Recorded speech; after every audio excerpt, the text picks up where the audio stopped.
And we're back in the car with the new microphone like we never left.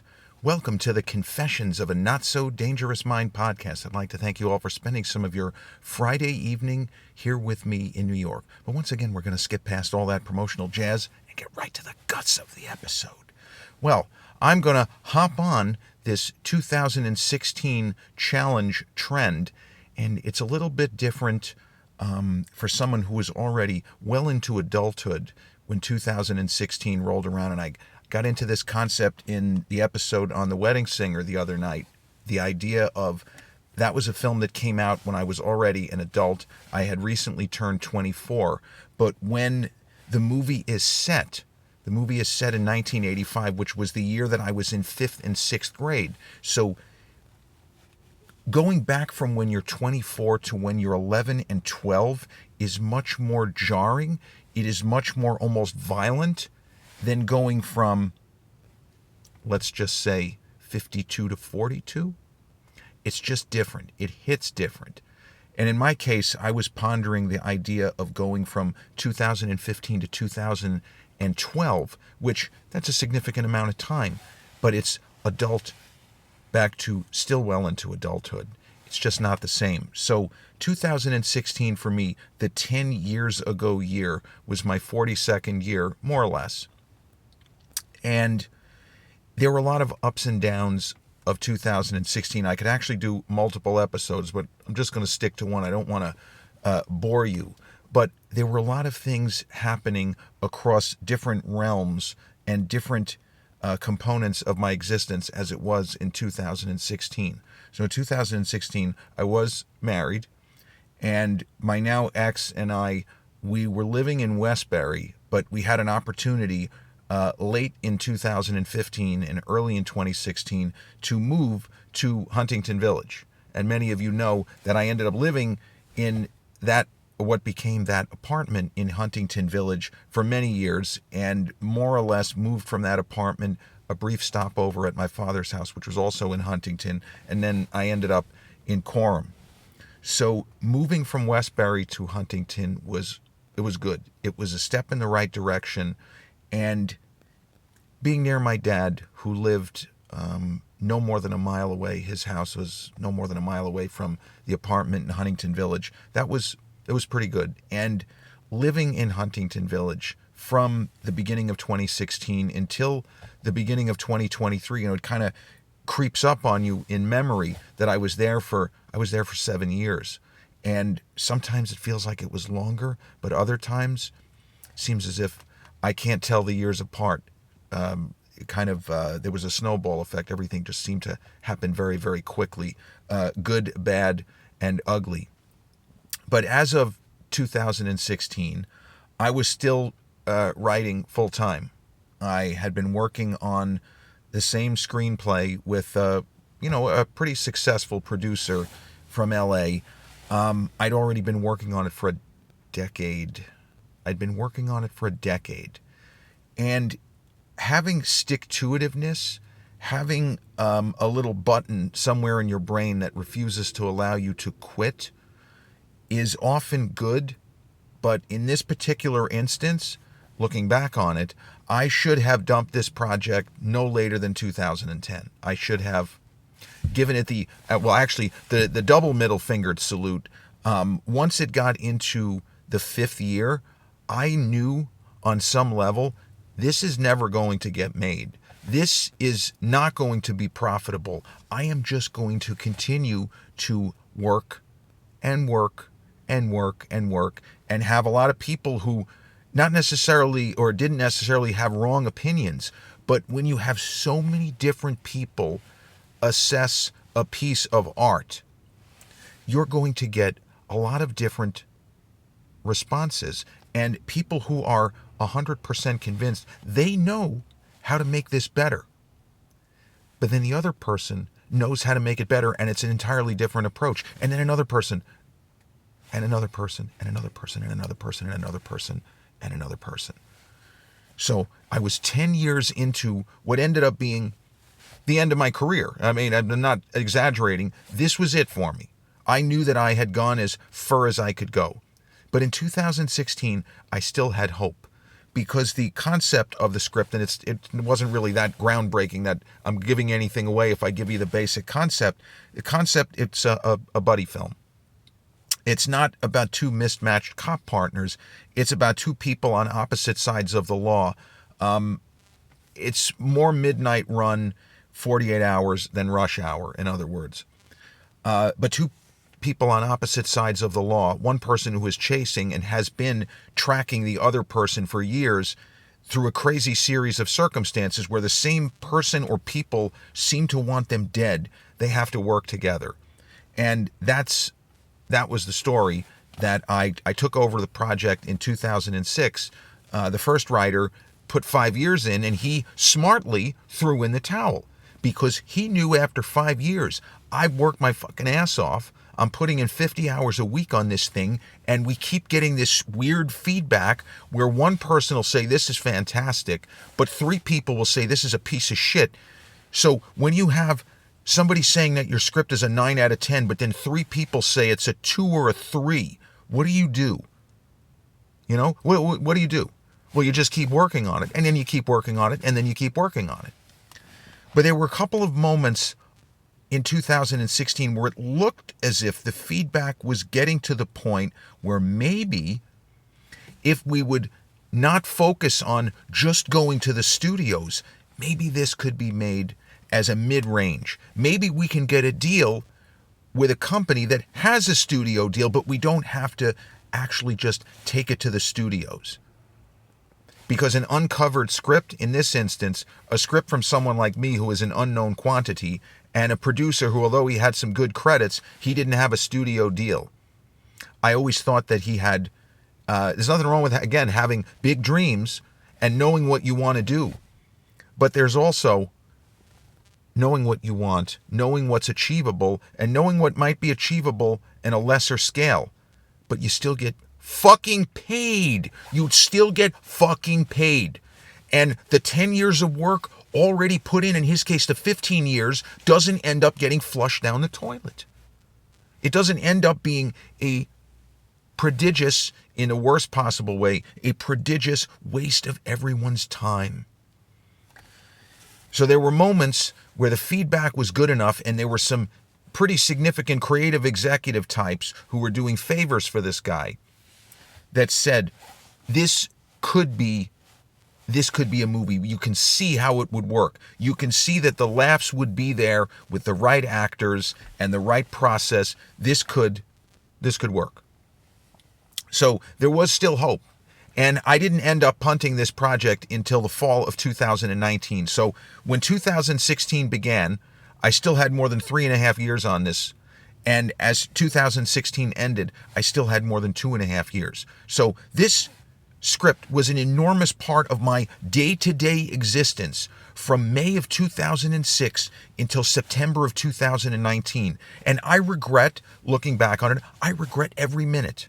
I regret that I ever agreed to read the script to see if I could take a crack at it. Because after 13 years of work, I can say definitively that I had 5 screenplays that I worked on by myself that are superior to that fucking stink bomb that I busted my tail on. But that's baseball, Susan, and that's the movie business. There's no surefire recipe for success.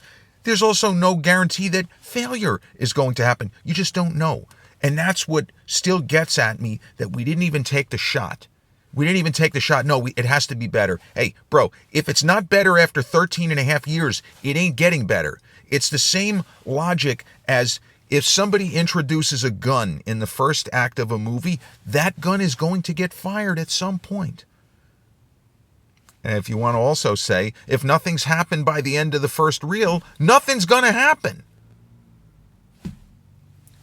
So professionally, I was still on this path, and I really shouldn't have been. I should have at least been doing more of what you would call part-time and trying to fill in gaps in other ways from the financial perspective. You know, we're not all made of money, right? We have to try to earn an honest living. And I would consider screenwriting to be something of an honest living, but you understand what I'm saying. It would have been more productive for my existence if I'd also done something else. I didn't have to quit. And the reason why I quit is that after 13 and a half years, the guy that I was working with wanted me to completely rethink the concept. Again, 13 and a half years. I wouldn't rethink the concept after 6 months. And I completely lost it. And I do not regret that I quit, because that was a dead end. And it's on me that I didn't see how much of a dead end I was walking into until, just when they think I'm out, just when I think I'm out, they pull me back in. Well, he wasn't able to sucker me back in to do more free work and, just continue to spin my wheels and break my you-know-what, just for the sake of saying that I did it. Big deal, right? Big deal. So my biggest problem, because 2016 was not a bad year. I went on vacation a number of times, went to a wedding, got to be a groomsman at a wedding, and that was great. Traveled to the Pacific Northwest, and it wasn't a bad year. It was great to be back in Huntington. It was great to live so close to my father, whose health was still, still pretty good. He had been active as an accountant not that long prior. He had another probably 4 years of good health. Although I will say, sometime between 2015 and 2017, the light started to go out in his eyes. And it's not something that I noticed until going back and looking at pictures. Because in 2015 and 2016, my father's eyes were still very bright, which, if you want to say, nail meat head, it indicated a high level of intelligence, but it meant that he was still himself. He was still very close to 100% of himself.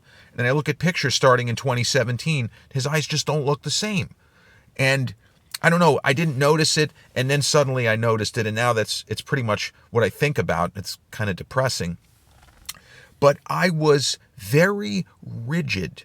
This was a big problem. And I know that I'm not the only person, and maybe you can identify with this, that when you know what your day is supposed to be, it's difficult to dial it back. It's difficult to move off of your spot. And most of my days were wake up at 3:25 Monday to Friday to get to the gym at 4, and then Saturday and Sunday wake up at 5:15 to get to the gym at 6. Now, again, I'm not the only person who kept that kind of schedule, who keeps that kind of schedule. But I didn't have to. There was nothing forcing me to do that. In my mind, I was being productive by getting the workout out of the way early. Again, there's nothing wrong with that. But at the expense of my marriage, I should have been doing something else. I should have been more open to the idea that, maybe I can go in at 5 a.m. today. Maybe I can go in at 8 a.m. on Saturday. Maybe I can spend some more time with my spouse. Because my brain just doesn't work the way the quote-unquote normal brain will work. The brain of the neurodivergent person. The synapses don't always fire the way that you expect them to. And there were moments where people expected that I was going to freak out, where it was no big deal. And then there were times where I became increasingly agitated, when it'd be like, bro, what's the big deal here? It's a 10-minute delay. You're fine. There's nothing wrong. Well, unfortunately, I could say intellectually, I know that I'm fine. Nah. But I would just get very, very flustered, and I would start to panic. And that was a significant problem. And unfortunately, my brain was still overactive, hyperactive. It wasn't, unfortunately, until 2019 when I became single. Well, in 2018, 2019, but it wasn't until 2019 when I was on my own completely, because I had an illegal, everybody gets a kick out of this, I ran an illegal Airbnb out of that apartment until it got shut down. That's the first time in my life that I lived alone. I was 45 years old. The first time in my life I lived alone. But in 2016, my brain was still hyperactive, and I was not able to quiet it down. I was not able to do the kinds of things that, looking back on it, I should have done.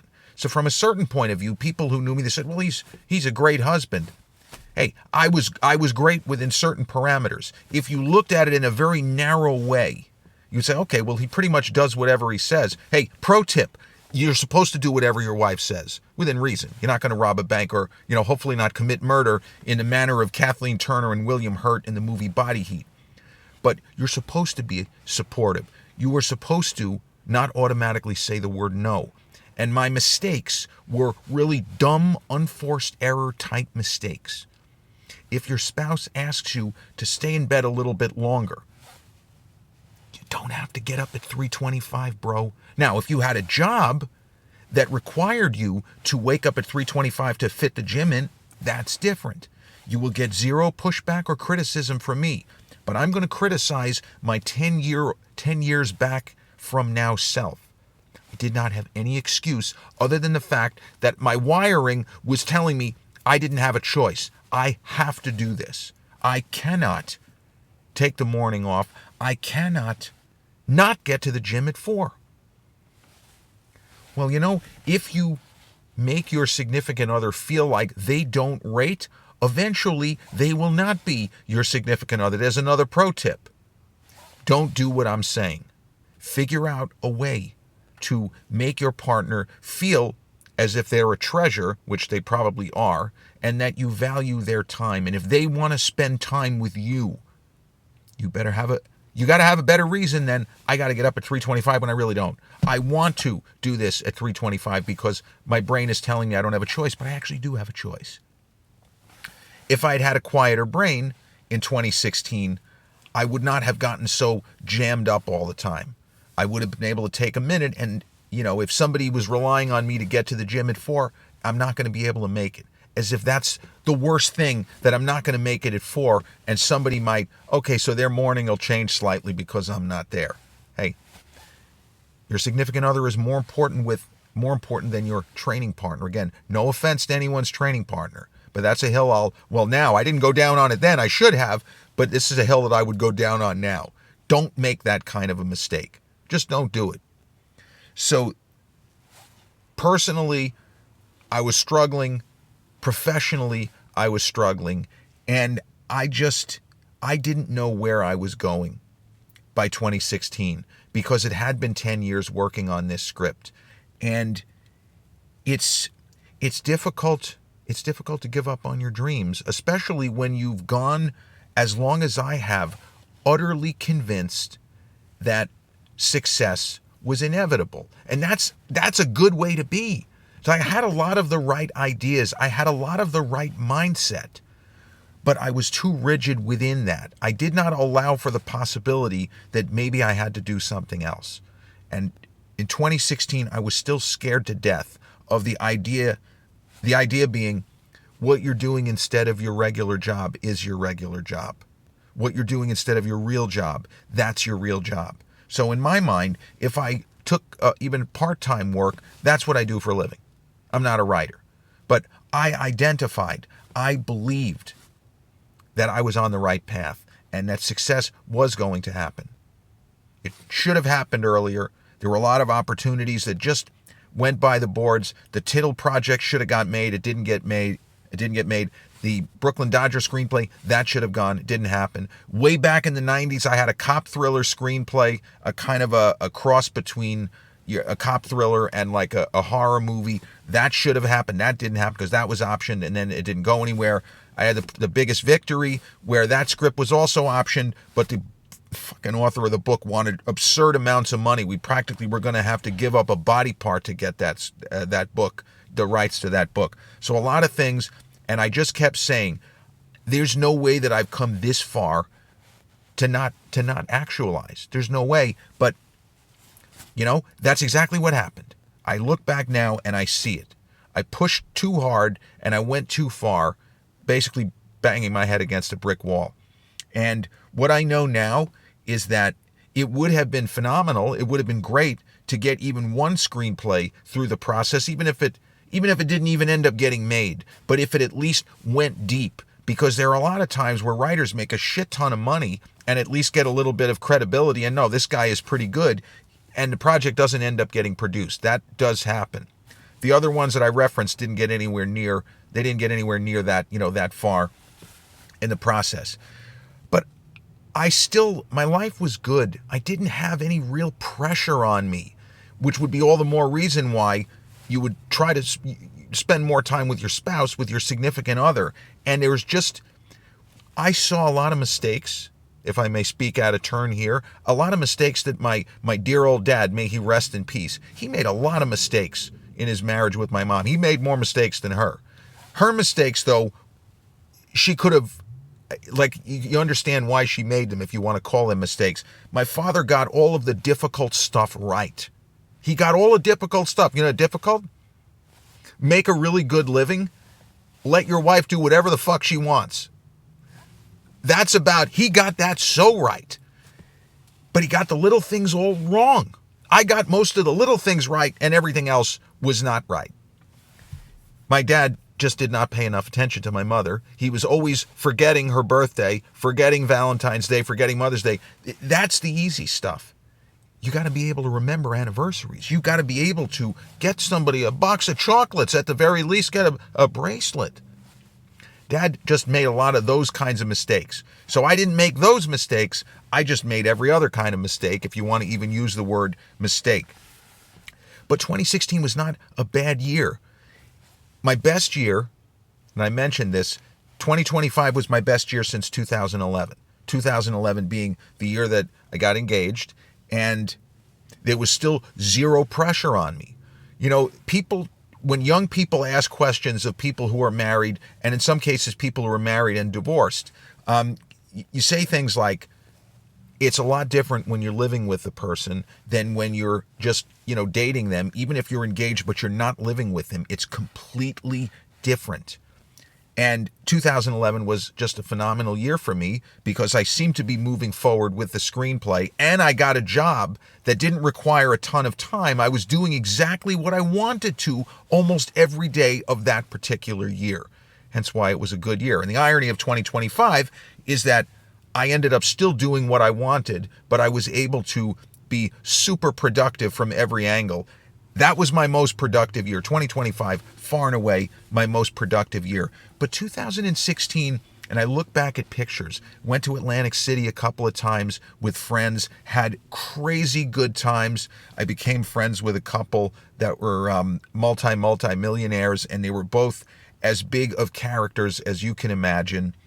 There were a lot of nights watching UFC with the guys from Bev's Gym. Just great, cliche though it may be, great, friendship bonding, core memories with people who have already been big parts of your lives for decades and would continue to be big parts of your lives. It was a good year, but I look back on the person that I was, and I didn't realize that I had a lot of growth still to come. And I'm grateful that I was able to see that in time, and that I was able to start to make progress on a personal level. It's unfortunate from a certain point of view that I was so immature at an age where I should have been a fully formed adult. Now, we always have the capacity to grow and change as we age. But when I was 38, I should have been further along development-wise than I was. And I did not really come into my own until I was 45. 44 and 45. Those were the years that I really started to not really come out of my shell. I had already done that, but that I began to understand how to live day to day without asking somebody always what I'm supposed to do. That I started to become more intuitive and be able to get my way through days without relying on other people. Just the most basic nursery school level stuff. And the fact that I stopped stressing about things that I had zero control over. That's what I mean by quieting the brain. I managed to quiet my brain. And in 2016, not even close. So I thought that I was fully formed, this is the best version of me that could possibly exist. Well, physically, yeah. Because I hadn't started to, get minor injuries, which could become major injuries. There was no idea that I was going to tear a tendon or a ligament or have some kind of horrendous injury. I was still able to train with virtual impunity that nothing bad could ever happen to me. Oops. I'd already started to make adjustments, though. I'm being a little bit facetious. In 2011, I suffered a series of, they weren't all minor, but I suffered a series of injuries which convinced me Yeah, we're not going to be deadlifting 400 anymore. We're not going to be bench pressing 3 anymore. It's not really practical. We're going to have to start focusing on, doing stuff where we get 15 reps minimum for a work set. And, nobody likes to have to admit that age is creeping up and that body is starting to break down. You better make changes. But, that's the way it goes. No one gets out of here alive. So, yeah, I guess the takeaway of 2016, it was a year with a lot of ups and downs, a lot of unnecessary mistakes by me, and a lot of really immature and childish behavior. But it was not the kind of immature and childish behavior that people would have been able to see and point to it. It was subtle. I know it now. I didn't see it then. And so if you could take anything from this, it's maybe listen to people when they tell you that you're not going about your days as effectively as you could, and they're not really trolling you. They're trying to be helpful. They're trying to prevent you from making mistakes that you could very easily sidestep. And so 2016, a year of some achievement, of some discovery, of some idea that I needed to continue to try to improve as a person. Ultimately, I was spun into a more productive direction. It's just unfortunate that it took another 3 years for me to have my kind of come to Jesus moment and realize, no, this can't be my life anymore. That life is over. I need to deal with the reality of the situation and move on. And that's it. And how much of life is about moving on in so many different kinds of avenues and so many forms and fashions. Moving on, realizing that you've gone as far as you can go with something. It can hurt, it can be painful, but unfortunately that's life. There are a lot of ups and downs in every year. You just have to hope that there were more ups than downs. In 2016, I think there were more downs than ups, unfortunately, but it was not a bad year. And yeah, that's basically all I have to say about 2016, the personal, the professional, everything in between. And it really was great living in Huntington Village. That was certainly a highlight of that year. So I won't do a conventional wrap-up. I hope that you found my somewhat random ramblings amusing, entertaining, or maybe you can identify with some of the things that I talked about of the year that is now 10 years ago. Peace.